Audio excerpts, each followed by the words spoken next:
Les créatures qui habitent dans les écoles. Bonjour Léo Auguste Réact, comment ça va? Je m'appelle Louis et je vais te raconter une histoire qui s'est passée dans mon école.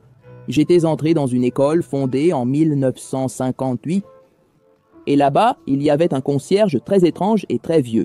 Il détestait les enfants. On pouvait voir sur son visage à quel point il détestait les élèves. On aurait dit qu'il était malheureux d'être là, à observer et à mettre de l'ordre parmi ses enfants.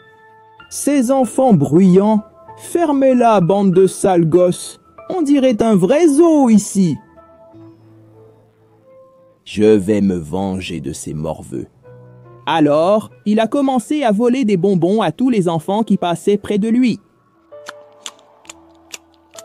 Donne-moi ton bonbon, espèce d'idiot, et va tout de suite dans ta classe. Qu'est-ce que tu fais là à traîner, hein?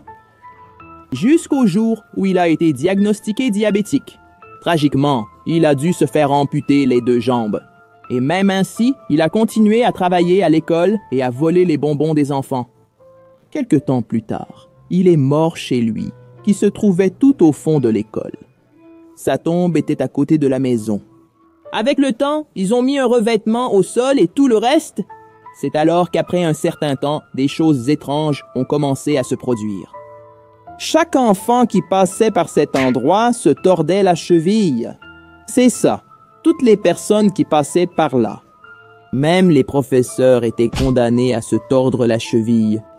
On dit que c'est la malédiction que l'école porte et que l'âme du gardien rôde par là de temps en temps. Salut Léo Auguste Réact, je suis Eric Alves. Voici une histoire qui m'est arrivée à 9 ans. Ça me hante encore. J'adore le foot, tu vois? Et partout où j'allais avec mes potes, je faisais un match.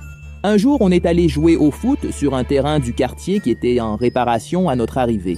Des employés de la mairie étaient en train de changer la cage du terrain et de désherber. Alors, on était triste de ne pas pouvoir jouer là. Mon ami s'est souvenu du terrain de l'école, mais il y avait un problème. C'était samedi et l'école était fermée. Impossible d'y entrer. Notre envie de jouer au foot était tellement grande que, malgré tout, on est allé à l'école et on a sauté par-dessus le mur.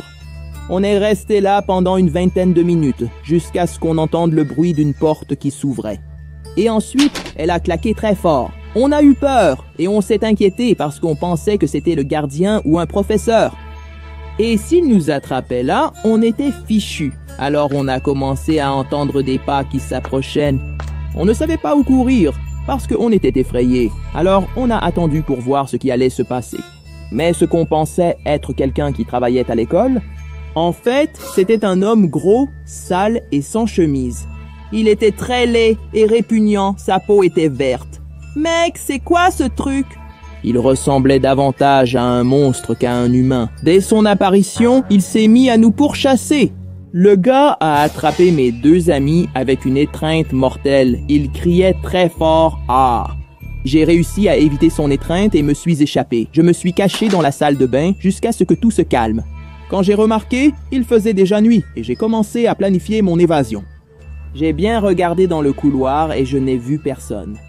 Mais j'ai vu de la lumière sortir d'une pièce alors qu'il faisait nuit et que toutes les autres pièces étaient éteintes. Malgré ma peur, j'ai pris mon courage à 2 mains et ouvert la porte. J'ai alors découvert mes 2 amis, ligotés au sol.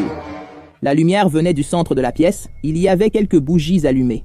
Ils ont dit que le gars était parti me chercher. J'ai réussi à les détacher et nous nous sommes échappés de la pièce en sautant par-dessus le mur. Quand je me suis retourné, j'ai vu l'ombre de l'homme courir à une vitesse incroyable.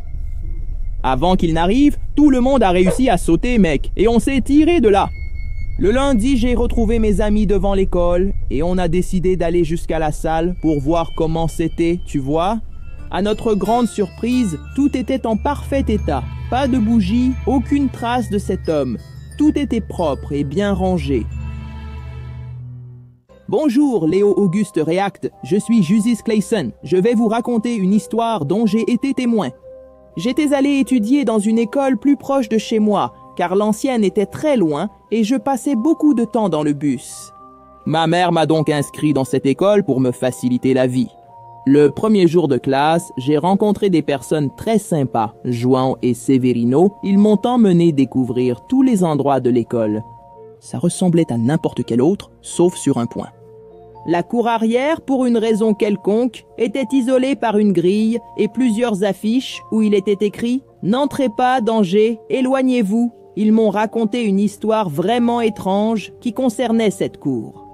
Il y a 10 ans, il s'est passé quelque chose de vraiment étrange là-bas. À l'heure de la récréation, un élève de 6e jouait là-bas quand il a vu que le couvercle de la bouche d'égout était ouvert. Dès qu'il a vu ça, il a été pris de curiosité et a voulu voir ce qu'il y avait au bout de ce tunnel. Avec quelques camarades, ils ont décidé d'aller jeter un coup d'œil. Ils sont entrés dans cet endroit. C'était étroit pour un adulte, mais pour un enfant de 12 ans, on pouvait avancer avec un peu de difficulté. L'histoire raconte qu'ils ont marché dans le souterrain, sur environ 500 mètres sous terre. Mais pour une raison inconnue, ils n'ont pas pu poursuivre. Selon un de ses amis, lorsqu'ils étaient à une bifurcation, quelque chose a attrapé le garçon par les pieds et il ne pouvait plus bouger. Comme l'eau leur arrivait jusqu'aux chevilles, ils n'ont pas pu voir de quoi il s'agissait. C'est à ce moment-là que ses camarades ont pris peur et sont repartis en courant, le laissant derrière coincé. Depuis ce jour-là, on n'a plus jamais eu de nouvelles de ce garçon. Des recherches ont été menées pour tenter de le retrouver en vain. C'est ainsi que cette zone est restée isolée et que plus personne n'a pu y entrer. Mais le plus étrange reste à venir, mes amis.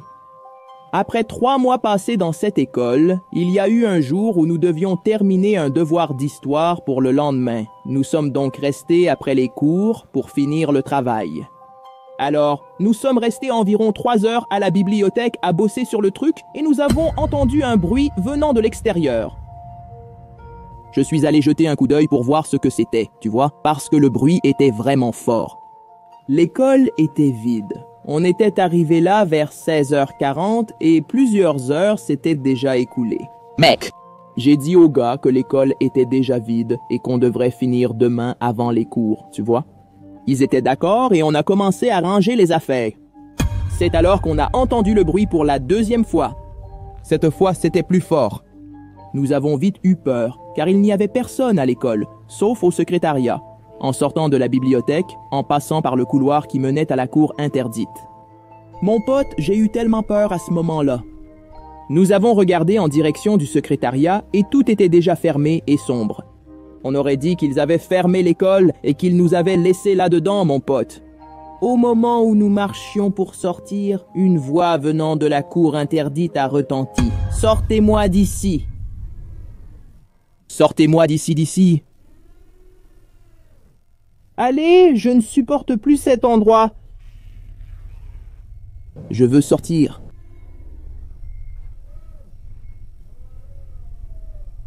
On a flippé grave sur le coup. La voix venait de là, de cette bouche d'égout. On a couru comme des dératés. Ils nous avaient complètement zappés à la bibliothèque, vu que le portail était verrouillé. On a dû escalader un mur de 2 mètres de haut. Après beaucoup d'efforts, on a réussi à s'échapper. Le lendemain, j'ai retrouvé mes camarades devant l'école pour qu'on termine le devoir. Tu sais, d'histoire. Inquiets suite aux événements de la veille, nous sommes entrés, traversant la cour interdite. Tout était identique. Nous sommes retournés à la bibliothèque. Quand j'ai ouvert mon sac à dos, j'ai vu qu'il était mal fermé. Dans la panique, je ne l'avais pas bien fermé et j'ai perdu le devoir. Ça a dû tomber quand on a sauté le mur de l'école. Ce jour-là, on s'est fait avoir car on a été les seuls à ne pas rendre le devoir. On a tout raconté au professeur, l'histoire du fantôme dans la cour et notre fuite, mais il n'a pas cru un mot de ce qu'on disait. Il a pensé qu'on inventait des excuses pour ne pas faire le devoir. Mais je devais prouver que ce n'était pas une illusion de notre imagination. On a vraiment entendu cette manifestation surnaturelle venant de cet endroit mystérieux. C'est alors que j'ai convaincu mes collègues d'entrer dans la cour maudite et d'enquêter sur ce qui se passait à cet endroit.